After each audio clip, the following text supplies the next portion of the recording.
இன்னும் கேட்டால் தமிழ் மொழியை நீச்ச பாஷை என்று இன்னமும் கோவில்களுக்குள்ளே விடாமல் இன்னமும் மிகப்பெரிய அளவுக்கு இழிவுபடுத்தி கொண்டிருக்கிற அதற்கு காரணமான வடமொழி சமஸ்கிருதத்தை இவர்கள் உருவான பிற்பாடுதான், இந்த கதவை கலைஞர் தட்டி திறந்து வழியை ஏற்படுத்திய பிற்பாடுதான் சமஸ்கிருதத்துக்கும் 2005ஆவது ஆண்டு இதை பின்பற்றி தமிழை பின்பற்றி சமஸ்கிருதம் வடமொழி செம்மொழி என்று ஆனது.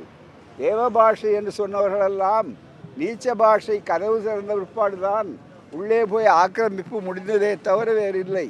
இதுவே ஒரு பண்பாட்டு படையெடுப்பு முறியடிப்பு என்பதற்கும், அதே நேரத்தில் எல்லாருக்கும் எல்லாம் என்பதுதான் திராவிட இயக்கத்தினுடைய கொள்கை. எனவே தான் எங்களை எதிர்த்தவர்களுக்கும் கூட நாங்கள் எதிரிகள் அல்ல, அவர்களுக்கும் கூட வழிவிடுவோம். வெறுப்பை கொட்டுவது எங்கள் வேலை அல்ல, வெறுப்பை அணைத்து கொள்வதுதான் மனிதநேயம் என்பதை கலைஞர் அவர்கள் நிரூபித்து காட்டினார்கள்.